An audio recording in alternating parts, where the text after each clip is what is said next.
My hands shook as I fumbled with the car keys, Sophia's terrified whimpers cutting through the chaos in my mind. Derek's words still echoed like poison. Those people will pay good money for you both. Fresh meat always sells well. The gun in his hand had been steady, his eyes cold with a calculation that made my blood freeze. 29 years on this earth, and I'd never felt so helpless. Mommy, I'm scared, Sophia whispered from the passenger seat, her small fingers clutching Mr. Whiskers, the stuffed cat she'd had since birth. Her green eyes, so much like mine, were wide with terror. We're going to be okay, baby, I lied, pulling into Manhattan traffic. The windshield wipers fought against the downpour, each sweep revealing glimpses of a city that suddenly felt hostile. Derek had finally snapped completely. The gambling debts, the cocaine habit, the mounting pressure from people I didn't want to imagine. It had all culminated in tonight's nightmare. I'd met Derek 3 years ago at a hospital fundraiser. He'd been charming then, a decorated police officer who seemed like the stability Sophia and I needed after her father died. What a fool I'd been. The first red flag should have been how quickly he moved in, how eager he was to control our lives. But I'd been lonely, overwhelmed by single motherhood and the demands of my psychology practice. The Bella Notte restaurant appeared like salvation through the rain-streaked windshield, its warm golden light spilling onto the wet streets. I'd driven aimlessly for 20 minutes, but something about this place felt safe. Expensive cars lined the street. Mercedes, BMWs, a gleaming Maserati. People with money, people with power, people who might help us. Come on, sweetheart. I lifted Sophia from the car, her 6-year-old frame trembling against my chest. The bruises on my forearm throbbed where Derek had grabbed me, dark fingerprints already forming on my pale skin. The doorman nodded respectfully as we entered, his eyes taking in our disheveled state with professional discretion. Inside, the restaurant hummed with quiet elegance. Crystal chandeliers cast dancing shadows across cream-colored walls adorned with original artwork. The scent of garlic and expensive wine mingled with the soft murmur of sophisticated conversation. This was a world I'd glimpsed but never inhabited. A place where power brokers and influential families dined in refined luxury. The maitre d' approached with polished professionalism, his Italian accent lending warmth to his greeting. "Good evening, signora. How may we assist you tonight?" I opened my mouth to speak, but Sophia broke free from my arms. She ran straight toward a corner table where a man sat alone, his presence commanding even in solitude. Dark hair swept back from a face that could have been carved from marble, sharp cheekbones, a strong jaw darkened by 5 o'clock shadow, eyes the color of storm clouds. He wore a charcoal suit that probably cost more than my monthly salary, but it was the way he carried himself that made everyone else fade into background noise. There was an aura of controlled danger about him, like a predator masquerading as a gentleman. "Please, help my mommy!" Sophia's voice cracked with desperation, her small hands gripping the edge of his table. "The bad man wants to sell us. He has a gun, and he's going to give us to scary people." The stranger's eyes snapped to her, then to me. I watched something shift in his expression. Surprise, then a focused intensity that made my breath catch. He was older than me, maybe mid-30s, with the kind of quiet authority that didn't need to announce itself. When he moved, it was with the fluid grace of someone accustomed to being in control. "Sophia, come back here," I called, rushing forward, but my voice sounded weak even to my own ears. The man, this beautiful, dangerous stranger, slowly set down his wine glass. His gaze traveled over Sophia's tear-stained face, then lifted to assess me. I felt exposed under his scrutiny, aware of my disheveled appearance, the fear I couldn't hide, the bruises I hadn't bothered to cover. My usually neat auburn hair hung in damp tendrils around my face, and my simple blue dress was wrinkled from our desperate flight. "What's your name, little one?" he asked Sophia, his voice low and surprisingly gentle. There was something in his tone, a careful control that suggested volcanic emotions held in check. "Sophia Wright. That's my mommy, Joanne. The bad man has a gun and he wants to hurt us." Her words tumbled out in a rush, complete trust radiating from her small form. The stranger's jaw tightened almost imperceptibly. A muscle jumped near his temple, the only sign of whatever storm was building behind those granite eyes. He looked past me toward the restaurant's entrance, and I followed his gaze to see Derek's silhouette through the glass doors. My heart hammered against my ribs so hard, I wondered if he could hear it. He followed us, I whispered, instinctively moving closer to Sophia. The man stood in one fluid motion, his full height impressive. He was at least 6'3", broad shoulders filling out his suit jacket perfectly. With movements that seemed almost casual, he reached into his pocket and withdrew a phone. The gesture was unhurried, but there was something predatory in the way his eyes never left Derek's figure outside. "Vincent," he said quietly into the device, his voice carrying an authority that raised goosebumps on my arms. "We have a situation at Bella Not. 2 guests require immediate assistance. Handle the armed individual in the parking area. Carefully. He's a police officer, but I suspect not a clean one. Standard protocol for threats to civilians under our protection." I stared at him in shock. How had he known Derek was armed? How had he known Derek was a cop? Within seconds, I saw movement through the rain-streaked windows. Black SUVs materialized from the darkness like phantoms, surrounding Derek's beat-up Honda with military precision. Men in dark suits emerged from the vehicles. Tall, broad-shouldered figures who moved with the same controlled grace as the man beside me. "Who are you?" I managed to ask, my voice barely above a whisper.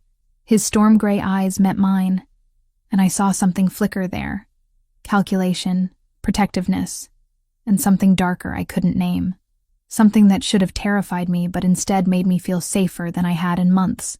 "Someone who doesn't tolerate men who threaten children," he replied simply. "Or women who clearly need protection." Through the window, I watched Derek's face change from arrogance to fear as he found himself surrounded. One of the men approached his car window. Tall, silver-haired, with the bearing of someone accustomed to delivering unpleasant news to unpleasant people. "My associate is explaining to your friend that he has 48 hours to disappear from this city," the stranger continued, his tone conversational despite the gravity of his words. "He's also ensuring that Mr. Collins can be monitored should he choose to ignore this generous advice. A small tracking device, nothing too invasive." I should have been terrified. This man clearly had resources, connections, power that operated outside the law. The casual way he orchestrated Derek's intimidation suggested this wasn't his first time dealing with threats. Instead, I felt something I hadn't experienced in months. Safety. Sophia had moved even closer to the stranger, her natural child's instinct for protection overriding any stranger. Danger warnings I'd drilled into her. She looked up at him with complete trust, and I envied her ability to read people so clearly. "Will the bad man go away forever?" she asked, her voice small but hopeful. The stranger knelt to her level, his harsh features softening in a way that made my chest tighten unexpectedly. Up close, I could see he had long, dark eyelashes that any woman would envy, and a small scar near his left temple that spoke of a violent past. "He won't hurt you again, Sophia. I promise you that." His voice carried such conviction that even I believed him completely. It was a promise no stranger should make to a child he'd just met. Yet somehow, looking into his eyes, I knew he meant every word, and that he had the power to keep it. The ride to his mansion felt like entering another world entirely. The black Mercedes glided through Manhattan streets with whisper-quiet luxury, its leather interior scented with cedar and something distinctly masculine that made my pulse skip erratically. Sophia had fallen asleep against my shoulder within minutes, exhaustion finally claiming her small body. "She's been through enough for one night," the stranger said quietly, his storm-gray eyes studying us in the rearview mirror. "My home is secure. You'll both be safe there."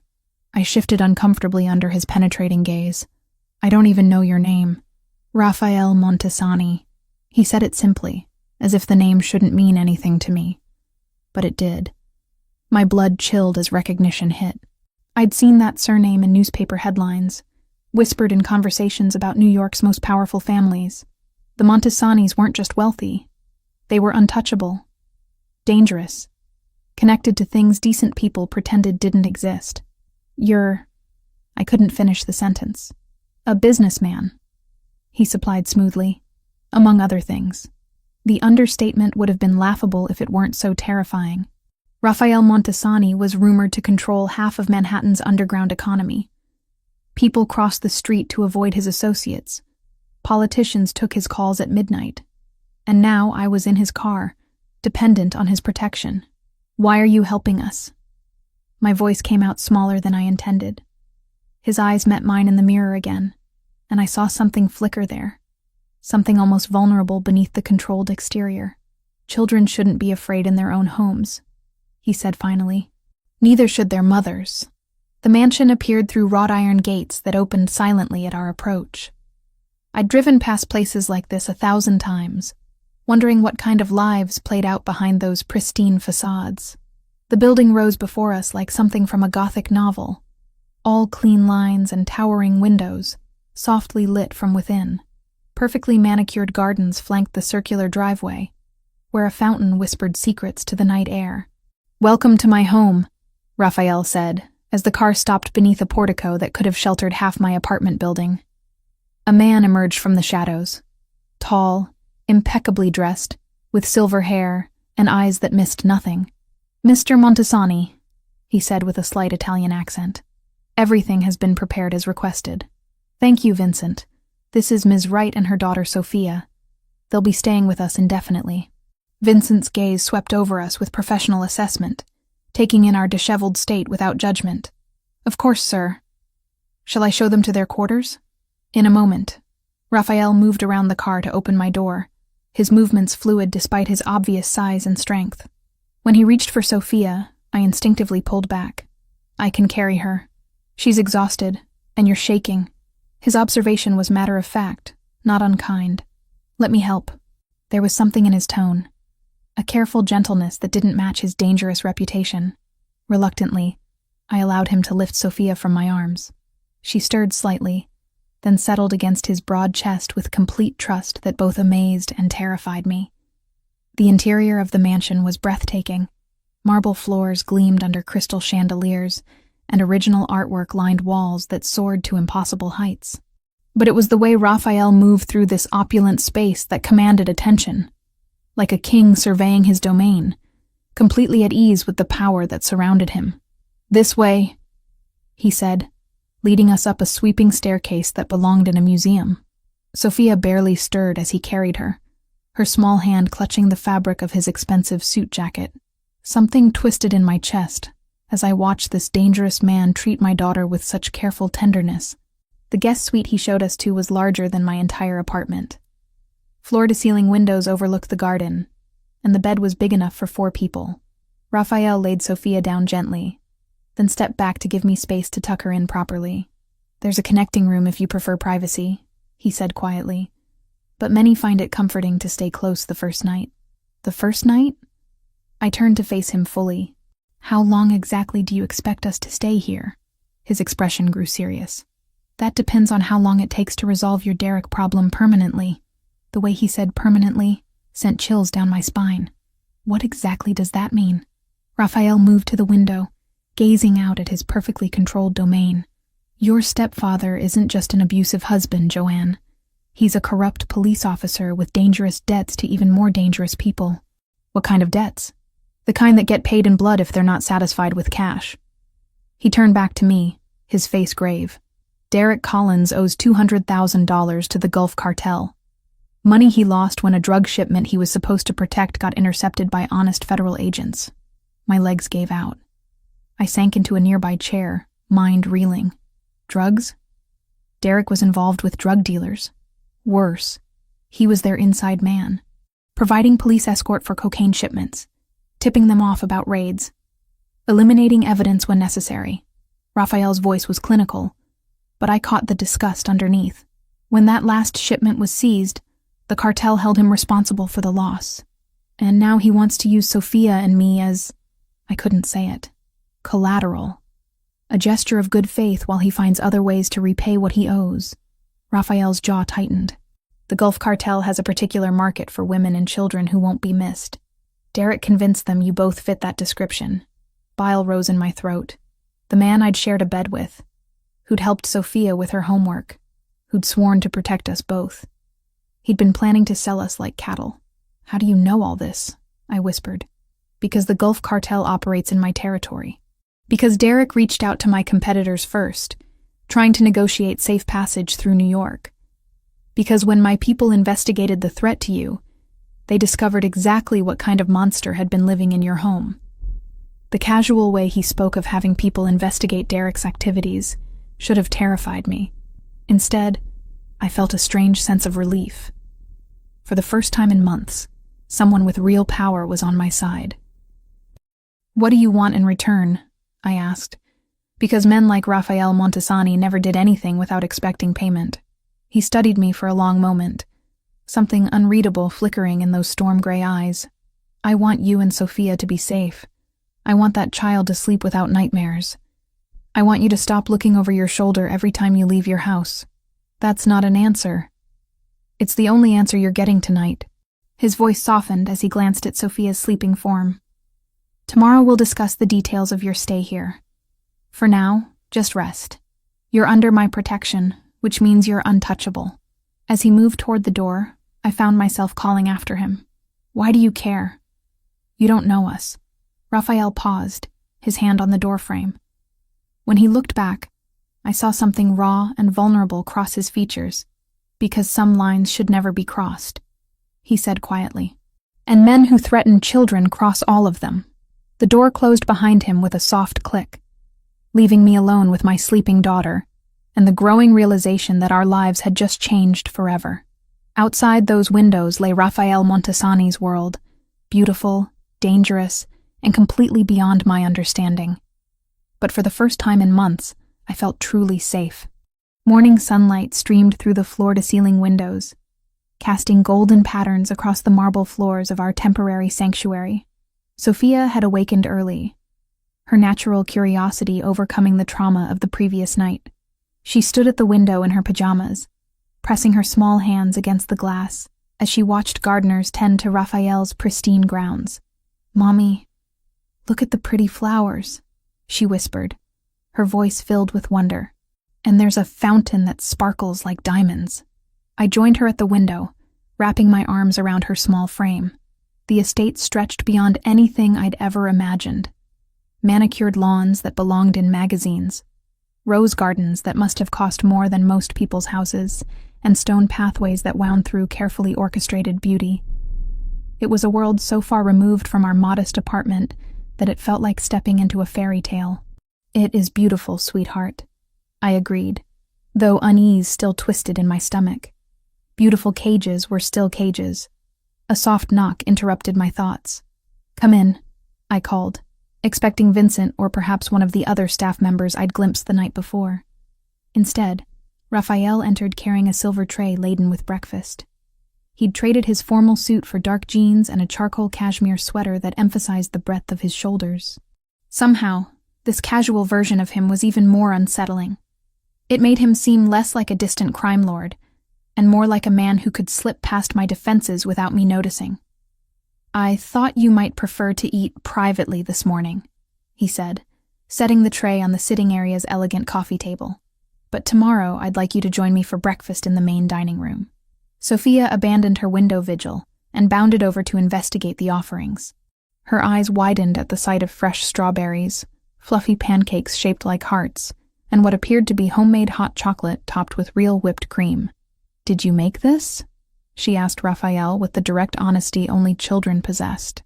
"My chef prepared it," he replied, crouching to her level with that same careful gentleness I'd noticed the night before. "But I told him you might like heart-shaped pancakes." "Was I right?" Sophia nodded enthusiastically, already reaching for a strawberry. "They're perfect. Mommy, look how pretty everything is." I watched this interaction with growing confusion. The media painted Rafael Montesani as a ruthless businessman with ties to organized crime. Yet here he was, ensuring a 6-year-old's breakfast included whimsical touches that would make her smile. The contradiction was jarring. "Thank you," I said quietly. "You didn't have to go to such trouble." It wasn't trouble. His storm-gray eyes met mine, and I felt that familiar flutter in my chest that I absolutely could not afford to feel. Sophia deserves to feel safe and cared for. As do you. The way he said it, with such quiet conviction, made my throat tighten unexpectedly. When was the last time anyone had cared about my well-being without expecting something in return? I need to call my work, I said, desperate to focus on practical matters. Let them know I won't be in for a while. Already handled. Raphael straightened to his full imposing height. I had Vincent contact your clinic this morning. You've been granted indefinite family leave due to a personal emergency. Your position will be waiting when you're ready to return. You can't just rearrange my life, I protested, even as part of me felt relieved. I can when it keeps you alive. His tone brooked no argument. Derek knows where you work, Joanne. He knows your routines, your weaknesses. Until he's neutralized, you don't go anywhere without protection. The reminder of Derek's threat sobered me instantly. Raphael was right, of course. My independent streak would have to take a back seat to survival. What about Sophia's school? I asked. She can't miss too much. St. Catherine's Academy has agreed to accept her immediately, Raphael replied. It's a private institution with excellent security protocols. She'll have discreet protection, and their academic standards are far superior to her previous school. I stared at him. St. Catherine's has a waiting list 3 years long, and the tuition is already paid, he finished calmly. Consider it an investment in Sophia's future. Before I could protest further, Sophia tugged on Raphael's sweater. What's that? She asked, pointing to a chess set positioned near the window. It's a game called chess, Raphael explained, his entire demeanor softening when he spoke to her. Would you like me to teach you how to play?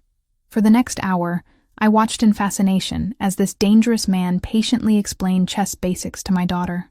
He showed her how each piece moved, creating elaborate stories about brave knights and powerful queens that made Sophia giggle with delight.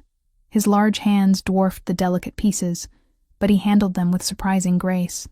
The queen is the strongest piece on the board, he told Sophia seriously. She can move anywhere she wants, and the whole game revolves around protecting the king and queen. Like you protect Mommy and me? Sophia asked innocently. Raphael's eyes flicked to mine before returning to Sophia. Exactly like that, he said softly. Something dangerous unfurled in my chest at his words. I couldn't afford to read meaning into his kindness. Couldn't let myself believe this was anything more than temporary sanctuary. But watching him with Sophia, seeing the genuine affection in his eyes, the careful way he praised her small victories, made it hard to remember he was supposed to be dangerous. That afternoon, while Sophia napped, Raphael showed me through parts of his mansion. The library was particularly stunning. Floor-to-ceiling mahogany shelves filled with leather-bound volumes, comfortable reading chairs positioned near tall windows, and the faint scent of aged paper and expensive whiskey. You read psychology texts, I observed, noting several familiar titles among the collection. Know thy enemy, he replied with a slight smile that didn't reach his eyes. Understanding human behavior is essential in my line of work. And what exactly is your line of work? I asked, though I wasn't sure I wanted the honest answer. Raphael was quiet for a long moment, studying my face as if weighing how much truth I could handle. I manage certain business interests that operate outside traditional corporate structures, he said finally. Import and export primarily, some real estate development, investment opportunities that require discretion. It was a carefully sanitized version of whatever he actually did, but I appreciated that he wasn't lying outright. The less I knew about his criminal activities, the safer I'd be if this situation ever went sideways. Your daughter is remarkable, he said, changing the subject as we moved into a sitting room decorated in warm earth tones. Intelligent, resilient, trusting despite everything she's been through. You've raised her well. Pride swelled in my chest. She's the best thing I've ever done. It shows. Raphael's expression grew serious. I want you to know, Joanne, whatever happens with Derek, whatever you decide about staying here, Sophia will always be protected. I give you my word on that. The intensity in his voice made my breath catch. There was something almost vulnerable in the way he spoke about Sophia, as if her welfare had become personally important to him in the span of a single day. Why? I whispered. Why do you care so much about strangers? Raphael moved closer, close enough that I caught his scent. Cedar and spice and something uniquely masculine that made my pulse quicken. When he reached out to touch my face, I should have stepped back. Instead, I found myself leaning into the warmth of his palm. "You're not strangers anymore," he said quietly. "The moment Sophia asked for my help, the moment I saw the fear in your eyes, you became mine to protect." The possessive way he said mine should have alarmed me. Instead, it sent heat spiraling through my veins. This was dangerous territory, allowing myself to be attracted to a man whose world operated by rules I couldn't begin to understand. But as Raphael's thumb traced my cheekbone with infinite gentleness, I realized the danger might be worth it. Vincent's urgent knock shattered the peaceful morning routine Sophia and I had begun to establish at the mansion. It was our second week under Raphael's protection, and I'd foolishly started to believe Derek might have given up, might have disappeared like Raphael had warned him to. "Mr. Montesani requests your immediate presence in his study," Vincent said, his usually composed demeanor strained. "It's regarding your former residence." My blood chilled. Something had happened at our apartment. Raphael was pacing behind his massive mahogany desk when I entered, his jaw set in a hard line that spoke of barely contained fury. Scattered across the polished surface were photographs that made my stomach lurch, pictures of our apartment, but not as I'd left it. "He was there," Raphael said without preamble, his storm-gray eyes meeting mine with an intensity that made me step backward involuntarily. "Derek broke into your apartment last night." The photographs told a story of violation and rage. Furniture overturned, Sophia's toys scattered and broken, my bedroom torn apart with methodical cruelty. But it was the message spray-painted across our living room wall in violent red letters that made my knees give out. "You can't hide forever, bitch. They're coming for you." "Oh God," I whispered, sinking into the leather chair across from his desk. "He's completely lost his mind." "This wasn't random destruction," Raphael said, his voice deadly quiet. "This was calculated intimidation. A message meant to flush you out of hiding." He picked up another photograph, this one showing Derek's patrol car parked brazenly outside our building. He's not trying to be subtle anymore. I stared at the evidence of Derek's escalation, my hands trembling. "How did you get these pictures so quickly?" "Because I've had surveillance on your apartment since the night you came to me," Raphael replied matter-of-factly. "I needed to know if Derek would return, and when." He moved around the desk to crouch beside my chair, his presence both comforting and overwhelming. "Joanne, there's more you need to know about your stepfather. Things that change everything." Something in his tone made dread pool in my stomach. "What kind of things?" Raphael returned to his desk and opened a thick manila folder. "Derek Collins isn't just an abusive husband with gambling problems. He's a corrupt police officer who's been working with the Gulf Cartel for over 3 years. The words hit me like physical blows. That's impossible. Derek may be a bastard, but he's not a criminal. He's just a facilitator for cocaine shipments moving through New York." Raphael interrupted, sliding documents across to me. Bank records showing deposits that far exceed his police salary. Communications with known cartel operatives. Photos of him providing escort services for drug convoys. I stared at the evidence with growing horror. Bank statements showing mysterious deposits of $10, $15, sometimes $20,000. Grainy surveillance photos of Derek in uniform, standing beside vehicles I now recognized as cartel transport trucks. Text messages discussing merchandise and delivery schedules in code that wasn't difficult to decipher. "But why?" I whispered. "Why would he risk everything for drug money?" "Because Derek owes the Gulf Cartel $200,000. Raphael said grimly. 3 months ago, he was supposed to provide police escort for a major cocaine shipment. Instead, honest federal agents intercepted the convoy. The cartel lost millions in product, and they held Derek responsible. My mind reeled, trying to process this revelation. The Derek I'd known, controlling, violent, but still a police officer who'd sworn to uphold the law, had been living a double life I never could have imagined. "The night you came to me, Derek was desperate," Raphael continued. He'd already approached several criminal organizations, trying to negotiate safe passage out of New York. When they all turned him down, he decided to offer the cartel something else as collateral for his debt. "Sophia and me," I realized with dawning horror. "You and Sophia," he confirmed. 2 untraceable women who could disappear without anyone asking difficult questions. The cartel has specific markets for that kind of merchandise. Bile rose in my throat. I pressed my hands to my mouth, fighting the urge to vomit. The man I'd shared a bed with, who'd helped Sophia with her math homework, who'd promised to protect us both. He'd been planning to sell us like cattle to pay his debts. "There's something else," Raphael said quietly, and the gentleness in his voice made me look up. "Something about Sophia's father." My heart stopped. "Michael? What about Michael? He died in a car accident 4 years ago." "Michael Wright discovered Derek's criminal activities," Raphael said carefully, as if handling explosive material. "He found evidence of the drug money, the cartel connections.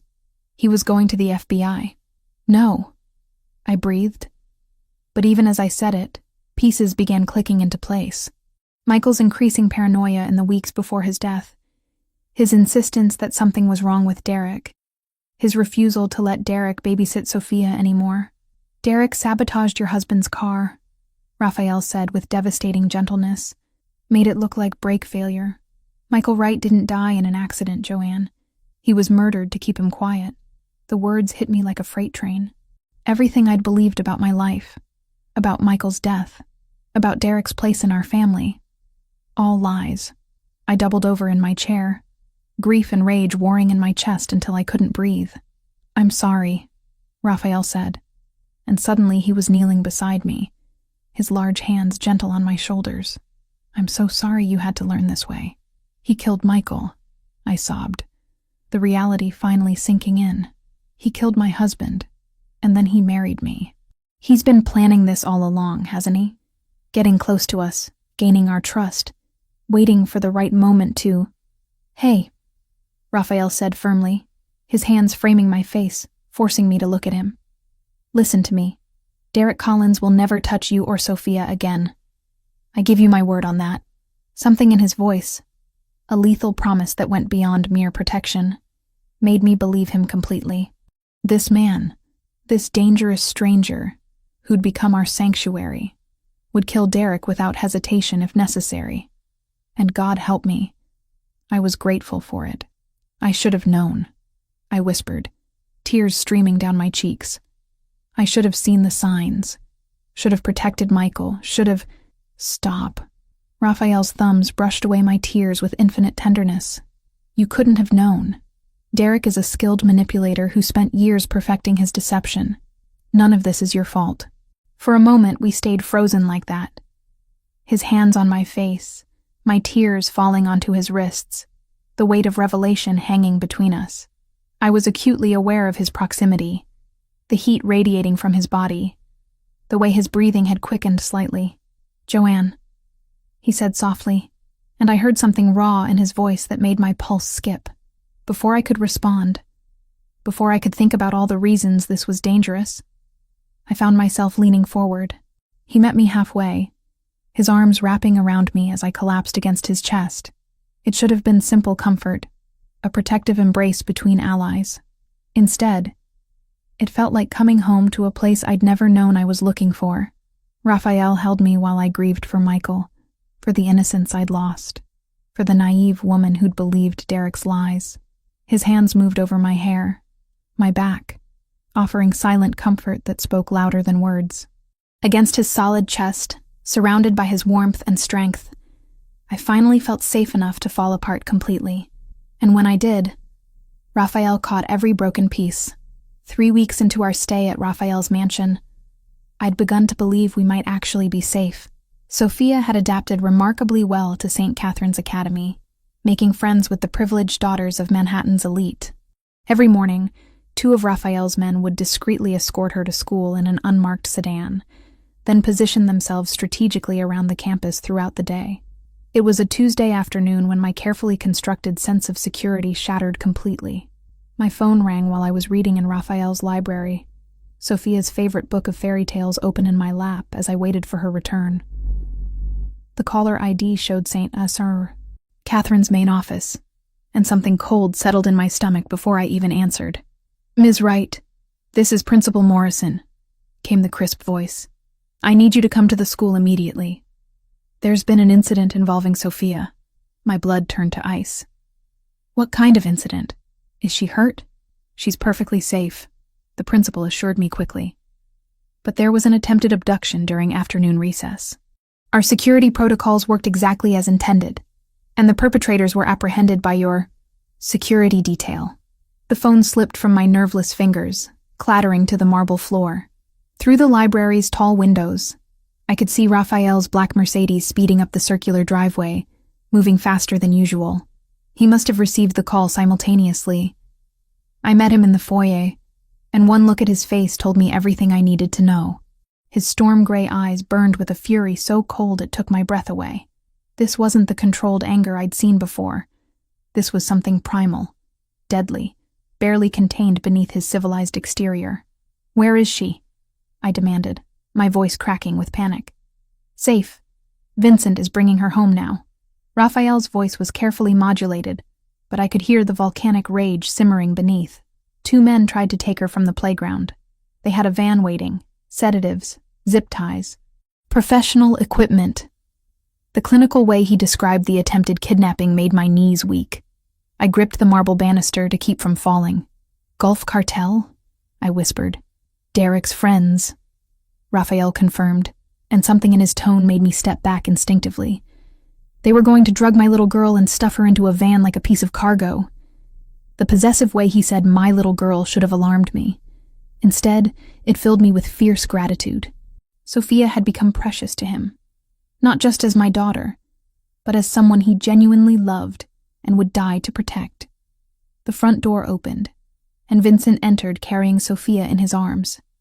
She was crying, her small face pressed against the older man's shoulder, but she appeared physically unharmed.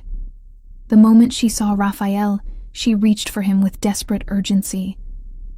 "Papa Rafa," she sobbed, using the name she'd started calling him the week before. "The bad men tried to take me, but Uncle Vincent scared them away." Raphael gathered her against his chest with infinite gentleness, his large hand stroking her hair, as he murmured soothing words in Italian. But over Sophia's head, his eyes met mine, and I saw something that chilled me to the bone. This was a man preparing for war. "What happened to the men who tried to take her?" I asked Vincent quietly. "Detained for questioning," Vincent replied with diplomatic vagueness that told me everything I needed to know. That evening, after Sophia had been fed, bathed, and tucked safely into bed with extra security posted outside her room, I found myself unable to sleep. The attempted kidnapping had shattered any illusion of safety I'd been clinging to. Derek wasn't giving up. He was escalating, becoming more desperate and dangerous. I padded barefoot through the mansion's corridors, drawn toward the warm light spilling from Raphael's study. The door was slightly ajar, and I could see him standing at the window, a glass of whiskey untouched in his hand. He'd shed his suit jacket and rolled up his sleeves, revealing powerful forearms that spoke of violence held in check. "You should be sleeping," he said without turning around, somehow sensing my presence. "So should you." I stepped into the study, closing the door behind me. The space felt intimate in the low lamplight, filled with the scent of leather and expensive whiskey. Raphael turned to face me, and I caught my breath at the raw emotion in his expression. This man who controlled half of Manhattan with ruthless efficiency looked haunted, vulnerable in a way that made my chest ache. "I failed her," he said quietly. "I promised Sophia she would be safe, and I almost lost her today." "You didn't fail anyone," I said firmly, moving closer. "Your men stopped them. She's upstairs sleeping peacefully because you protected her. Derek has crossed every line," Raphael continued, his voice dropping to a dangerous whisper. "First he terrorizes you, then destroys your home, and now he tries to steal my daughter. There's only one way this ends. The possessive claim over Sophia should have bothered me. Instead, it filled me with warmth. She was his daughter now, in every way that mattered. "Raphael," I said softly, reaching out to touch his arm. The contact sent electricity racing up my spine, and I saw his pupils dilate in response. "You shouldn't be here," he warned, but he didn't step away. "Not tonight. I'm not thinking clearly. Maybe that's exactly what you need," I whispered, stepping closer until I could feel the heat radiating from his body. to stop thinking and just feel. Something snapped in his expression. Before I could draw another breath, his hands were framing my face, his mouth crashing down on mine with desperate hunger. The kiss was everything I'd imagined, and nothing I'd prepared for. Fierce, consuming, tasting of whiskey and dangerous promises. His arms wrapped around me, pulling me against the solid warmth of his chest as I melted into him completely. This was madness. Kissing a man whose world operated by rules I couldn't understand. But his mouth on mine felt like coming alive after months of merely existing. Joanne. He breathed against my lips, his voice rough with desire. You have no idea what you do to me. Before I could respond, the study door burst open. Vincent stood in the doorway, his usually composed expression tight with urgency. Sir, we have a situation, he announced, then stopped short when he realized what he'd interrupted. Forgive me, but this cannot wait. Raphael's arms tightened around me protectively before he reluctantly released me. What is it? Derek Collins has made contact with Gulf Cartel leadership. They're demanding immediate delivery of the collateral he promised, or they'll take alternative collection methods. Our sources suggest they're planning to escalate significantly within the next 24 hours. The blood drained from Raphael's face. How significantly? Direct assault on this residence, Vincent replied grimly. They know you have the woman and child here, and they're willing to go to war to collect them. Raphael was quiet for a long moment, his jaw working as he processed this information. When he finally spoke, his voice carried the weight of absolute decision. Prepare the safe house. I want Joanne and Sophia moved within the hour. No, I said firmly, surprising both men. I'm not running anymore, and I'm not letting you face this alone. Raphael turned to me, his eyes blazing with equal parts admiration and frustration. This isn't your fight. It became my fight the moment Derek decided to sell my daughter, I replied. Go handle Derek, end this nightmare, but come back to us. The words hung in the air between us, heavy with implication. This wasn't just about protection anymore. Somewhere in the past 3 weeks we'd become a family. Unconventional, dangerous, but real. Raphael cupped my face in his hands, pressing his forehead to mine. Derek has gone too far, he said quietly, his voice carrying lethal promise. No one touches what's mine and lives to tell about it. As he strode from the study with Vincent at his side, I pressed my fingers to my lips where the taste of him still lingered. Whatever was coming, I knew our lives would never be the same. But for the first time since this nightmare began, I wasn't afraid of the future. I was ready to fight for it. Raphael left the mansion before dawn, his movements silent and predatory as he prepared for what he knew would be the final confrontation. I watched him from our bedroom window as he descended the front steps, his tall frame cutting an imposing silhouette against the pre-dawn darkness. The GPS tracker Vincent had placed on Derek's car had led them to an abandoned warehouse in Brooklyn, the kind of place where screams echoed and bodies disappeared without questions being asked. He'd kissed me goodbye with desperate intensity, his hands framing my face as if memorizing every detail. I'll come back to you, he'd promised, his storm-gray eyes burning with lethal resolve. Both of you. I spent the morning in a state of suspended anxiety, unable to focus on anything except the knowledge that somewhere across the city, the man I'd fallen in love with was hunting the monster who'd destroyed my family. Sophia seemed to sense my tension, staying closer to me than usual as we moved through our morning routine. Her small hand would find mine repeatedly, as if anchoring us both to normalcy. Is Papa Rafa coming back soon? She asked over breakfast, her green eyes wide with the intuitive worry that children possess when they sense danger lurking just beyond their understanding. Soon, sweetheart, I promised, praying I wasn't lying to her innocent face. He had some important business to take care of. Hours crawled by with agonizing slowness. Vincent maintained his professional calm, but I caught him checking his phone repeatedly, his weathered hands betraying the slightest tremor as he scrolled through messages. His jaw was tight with concern for his employer, and I knew that despite his composed exterior, he was as worried as I was. The mansion felt hollow without Raphael's commanding presence, as if the very walls were holding their breath, waiting for their master's return. I tried reading, tried helping Sophia with a puzzle, tried anything to distract my racing mind. But every shadow that moved past the windows made my heart jump. Every creak of the old house settling made me freeze with anticipation. By afternoon, I'd worn a path in the library carpet from my restless pacing. It was nearly midnight when I finally heard the front door open.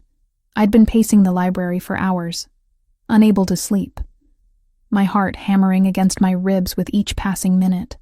The sound of Raphael's footsteps, heavy, tired, but unmistakably alive, nearly brought me to my knees with overwhelming relief. When he appeared in the doorway, my breath caught in my throat. His expensive charcoal suit was rumpled and stained with what looked like oil, dirt, and darker substances I didn't want to identify. His knuckles were scraped and bloodied, his white shirt torn at the shoulder, and there was a hardness in his storm-gray eyes that hadn't been there before. A coldness that spoke of violence witnessed and justice delivered. But he was whole, uninjured, breathing, alive. "It's over," he said simply, his voice rough with exhaustion and something darker, more primal. "Derek won't be a problem anymore. Not for you, not for Sophia, not for anyone." I searched his face, looking for answers to questions I wasn't sure I wanted to ask. The man before me looked like a warrior returning from battle, transformed by what he'd done in those Brooklyn shadows. "What happened?" I whispered, moving closer despite the dangerous aura that surrounded him like smoke. Raphael moved to the whiskey decanter with careful, measured steps, pouring himself a generous measure with hands that trembled almost imperceptibly. The crystal clinked against the bottle neck, the only sound in the heavy silence that stretched between us. "I found him exactly where the tracker said he'd be," Raphael began, his voice taking on a clinical quality that somehow made the story more chilling. "Brooklyn warehouse, meeting with Gulf Cartel leadership. 3 of them, middle management types who thought they could operate in my territory without consequences." He took a long swallow of whiskey before continuing, the amber liquid seeming to steady him. Derek was trying to negotiate a new timeline for delivering his collateral, begging for more time while offering them detailed descriptions of what they could expect. "Sophia and me," I said quietly, my voice barely audible. "You and Sophia," he confirmed, and something volcanic flickered in his expression. A rage so deep and controlled it was terrifying. He told them he could deliver you both within the week, described in detail what they could expect from a fresh mother and her young daughter, said you'd both been properly broken in and would be obedient merchandise. Nausea rose in my throat like bile. The clinical way Derek had spoken about us, as if we were livestock to be bartered and sold, made my skin crawl with revulsion and horror. "There's more," Raphael continued, setting down his glass with such careful control that I knew he was fighting not to shatter it. Derek confessed to everything. Not because he felt guilty, because he was proud of it. Proud of his planning, his patience, his execution. My legs gave out. I sank into the nearest leather chair, watching Raphael's face as he revealed the final pieces of my destroyed life. "He bragged about killing Michael," Raphael said, his voice dropping to a dangerous whisper that made the hair on my arms stand up. Said it wasn't as hard as he'd expected. Just a simple brake line cut, then playing the grieving friend at the funeral. "He laughed about it, Joanne. Laughed while describing how your husband's car went off the road. Tears burned my eyes, but they were tears of rage rather than grief now. The man I'd shared my bed with, who'd helped Sophia with her homework, who'd sworn to protect us.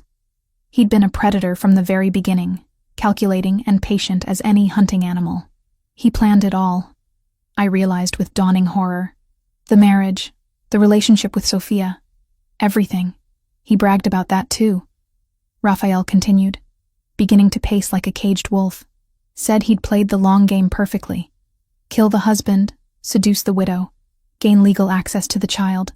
When his debts came due, he'd have the perfect payment ready and waiting. No one would even look for you." The glass in Raphael's hand suddenly shattered. He'd gripped it too tightly without realizing, and now whiskey and blood dripped from his knuckles onto the Persian rug. But he didn't seem to notice the pain, too consumed by the memory of what he'd witnessed. "That's when I knew talking was over," Raphael said with deadly quiet, examining his bleeding hand with detached interest. "When he looked at those cartel bastards and laughed while describing how he was going to drug you both for easier transport. Said Sophia would fetch top dollar in their markets because she was young and untouched. What did you do? I whispered, though part of me already knew. Raphael's eyes met mine, and I saw something raw and protective there that took my breath away. Love and violence intertwined in a way that should have terrified me, but instead made me feel safer than I'd ever felt in my life. I handled a loose end, he said simply, his voice carrying the weight of absolute finality. Derek Collins will never threaten you or Sophia again. Neither will the Gulf Cartel members who were stupid enough to think they could operate in my territory, trafficking in children. I should have been horrified. A normal woman would have demanded details, called the police, run screaming from a man who could speak so casually about taking multiple lives. Instead, I felt only overwhelming relief washing over me like a cleansing tide. The nightmare that had consumed my life for months was finally, truly over. Thank you, I said quietly, meaning it with every fiber of my being. Raphael looked genuinely surprised by my response, as if he'd expected condemnation rather than gratitude. You're not afraid of me? I stood and moved toward him, my heart pounding with something that had nothing to do with fear and everything to do with love, desire, and desperate relief. I'm afraid of losing you, I admitted, my voice breaking slightly. I'm afraid of what my life would be like without you in it. Without us. Something fundamental shifted in his expression. The hardness melted away like ice in sunlight, replaced by raw vulnerability that made my chest ache with tenderness. Joanne, he said, my name a prayer on his lips. You saved us, I continued, stepping closer until I could feel the heat radiating from his powerful body. You protected Sophia when no one else could. You gave us a home, a family, a future when we had nothing. His hands came up to frame my face, thumbs brushing away tears I hadn't realized were falling. His touch was infinitely gentle despite the blood on his knuckles, despite what those hands had done tonight in service of our protection. You gave me something worth fighting for, he said softly, his voice rough with emotion. Worth killing for, worth changing my entire life for. When he kissed me this time, it wasn't desperate or urgent like our previous encounters. It was claiming, possessive, full of promises that had nothing to do with mere protection and everything to do with forever. His mouth moved against mine with reverent hunger, as if he was memorizing the taste of victory and homecoming combined into one perfect moment. Mine, he murmured against my lips, the word carrying weight of ownership and worship combined into something sacred. Yours, I agreed completely, surrendering to the truth we'd both been fighting. Always yours. What followed was inevitable, beautiful, and utterly transformative. Raphael made love to me with the desperate intensity of a man who'd almost lost everything precious to him. And I gave myself to him with the abandon of a woman finally free to love without fear. A morning news anchor's voice drifted through the mansion's breakfast room, her crisp professional tone at odds with the intimate scene unfolding at Raphael's dining table. Sophia sat perched on Raphael's lap, carefully spreading jam on her toast, while he helped steady her small hands. The domestic normalcy of the moment felt surreal after everything we'd been through. Body of NYPD Detective Derek Collins was discovered in a Brooklyn warehouse early this morning. Sources close to the investigation suggest Collins may have been involved in drug trafficking operations connected to the Gulf Cartel. The case has been classified as gang-related violence, and the investigation has been expedited through federal channels. I reached for the remote, but Raphael's hand covered mine gently. Let it finish, he said quietly. Collins had been under internal investigation for suspicious financial activities and was scheduled to meet with federal agents next week. Police Commissioner Janet Martinez stated that while the department doesn't condone vigilante justice, Collins' death appears to be the result of criminal associations rather than his police work. The case is expected to be closed within days. Raphael turned off the television with deliberate calm. Sophia continued eating her breakfast, blissfully unaware that the bad man who'd terrorized us was now permanently gone. For her, life had simply become safe, stable, and filled with love. It's really over, I whispered, the weight of Derek's death settling over me.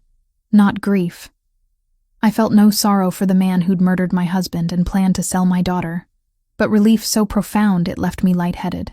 "It's over," Raphael confirmed, his storm-gray eyes meeting mine across the table.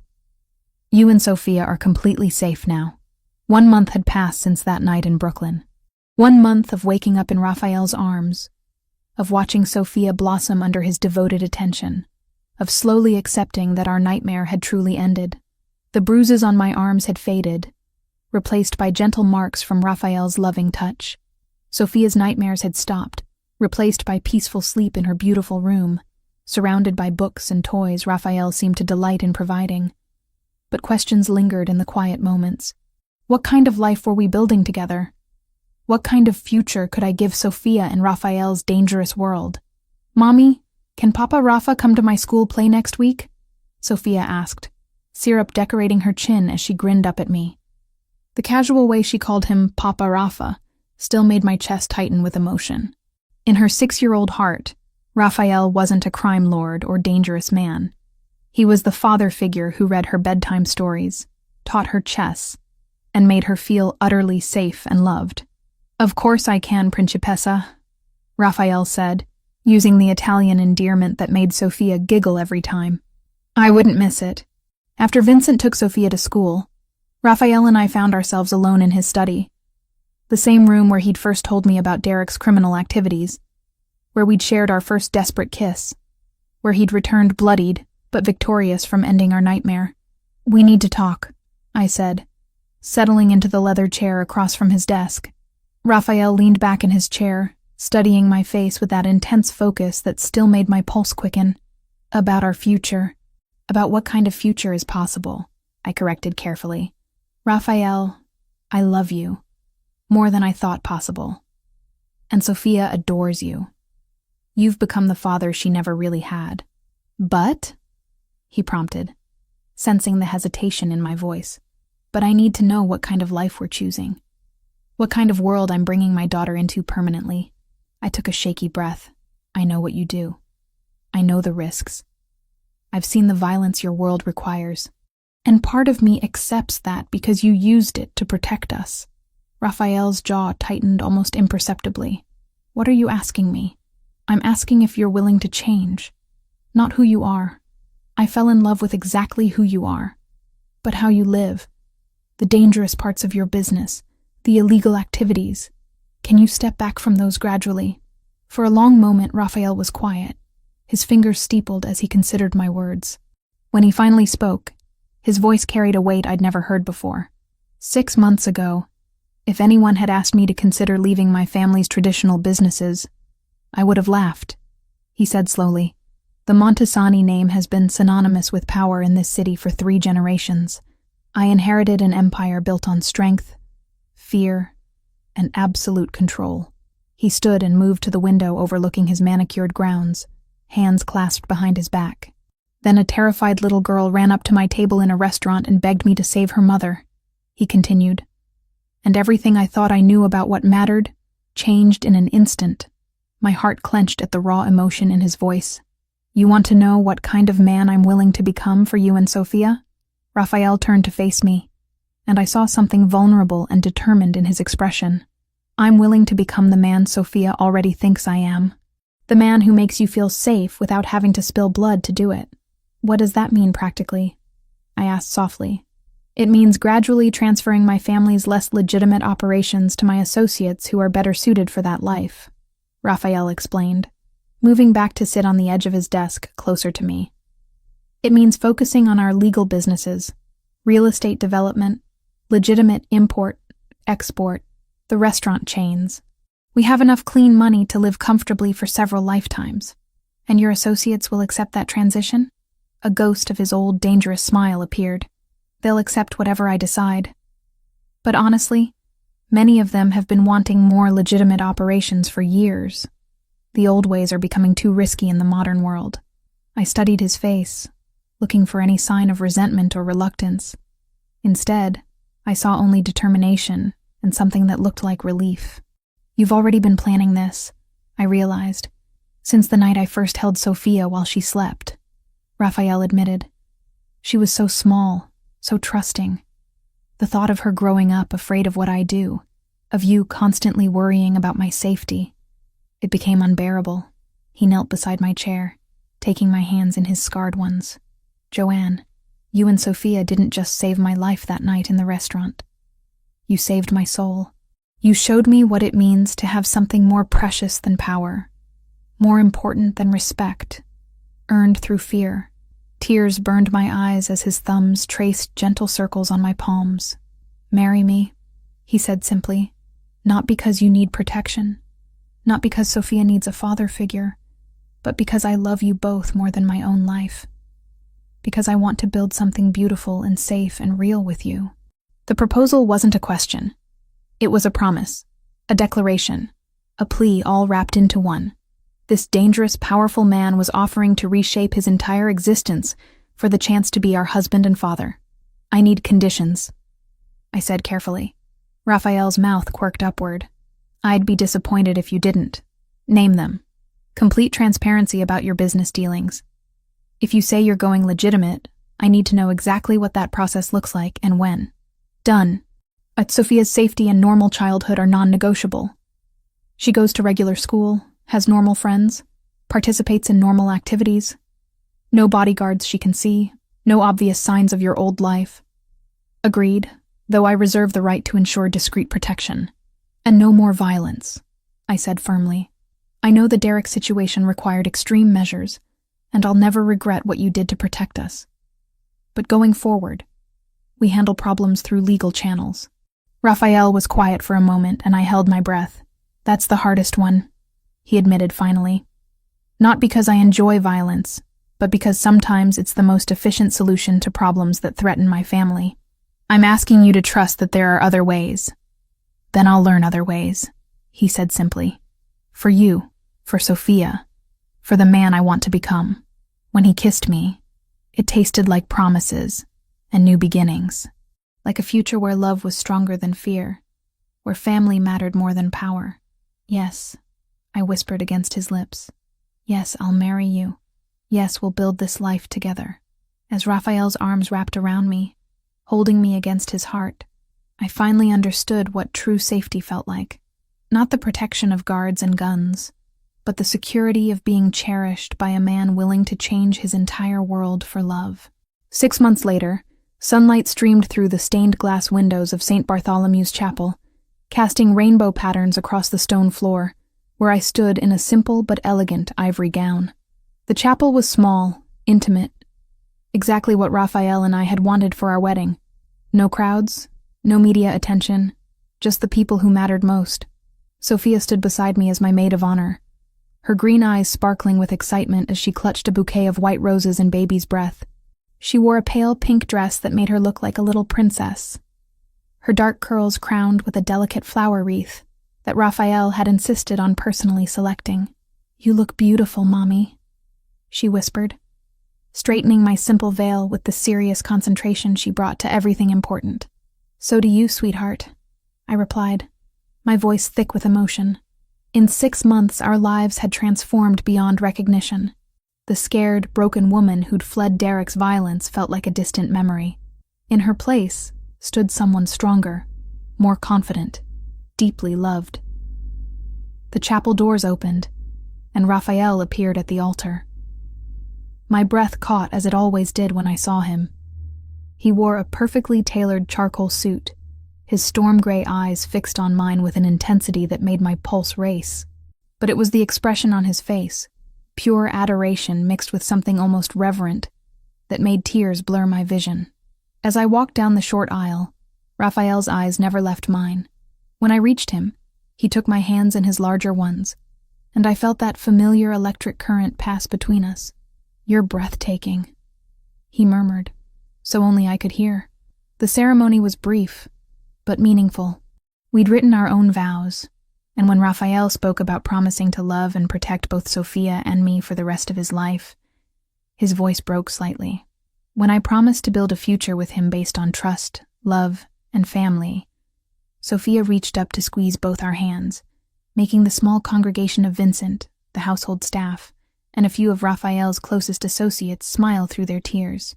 The moment Father McKenna pronounced us husband and wife, Raphael cupped my face in his hands and kissed me with such tenderness that the chapel seemed to fade away entirely. When we broke apart, Sophia launched herself into our arms, creating a three-way hug that felt like the seal on our new beginning. "Now you're really my papa forever," Sophia declared against Raphael's shoulder, making him close his eyes briefly as emotion overwhelmed him. "Forever and always, Principessa," he promised. The reception was held at the mansion, which had been transformed for the occasion. The ballroom glowed with soft lighting and white flowers, but the real magic was in the faces of the people celebrating with us. Vincent, who'd become like a grandfather to Sophia, dabbed at his eyes with a handkerchief. The household staff, who'd watched our unconventional love story unfold, beamed with genuine happiness. But it was the private moment Raphael and I shared in his study, now our study, that meant the most. As the party continued downstairs, he'd pulled me away for a quiet conversation. "Happy?" he asked, his arms encircling my waist as we swayed to the distant music. "Completely," I replied, meaning it with every fiber of my being. "Are you? Any regrets about the changes you've made?" Over the past 6 months, Raphael had systematically transferred his family's illegal operations to trusted associates, while focusing on legitimate businesses. The restaurants, real estate developments, and import companies were thriving under his attention. More importantly, he seemed lighter, more at peace than when I'd first met him. "My only regret is that it took me 35 years to find you and Sophia," he said, pressing a gentle kiss to my temple. "Everything else was just preparation for this life."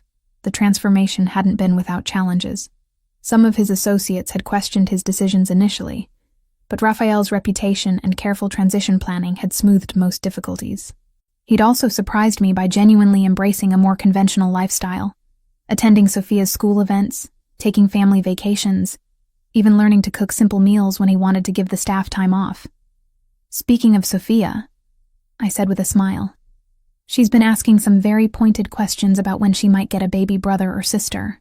Raphael's eyes darkened with an intensity that made my breath catch. "And what have you told her?" "That these things take time," I replied teasingly, "but maybe not too much time." His sharp intake of breath was audible. "Joanne, are you saying—" "I'm saying that Dr. Martinez confirmed it yesterday. Sophia's going to be a big sister in about 7 months." For a moment, Raphael simply stared at me in stunned silence.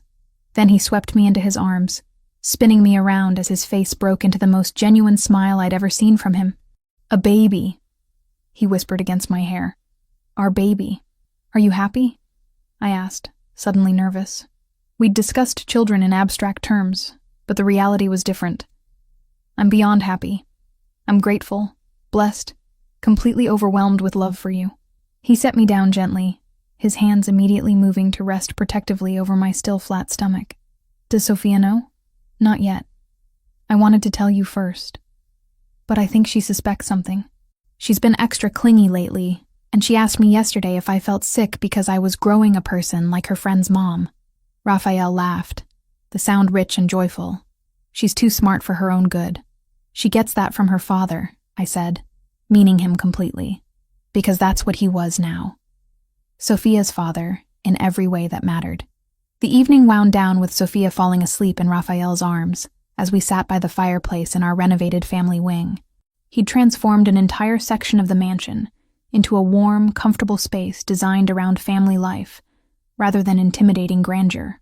Soft sofas, built-in bookshelves filled with children's literature, a play area where Sophia could spread out her art projects. It was everything I'd never dared to dream of. "I should put her to bed," Raphael murmured, but made no move to disturb our sleeping daughter. "In a minute," I said, settling more comfortably against his free arm.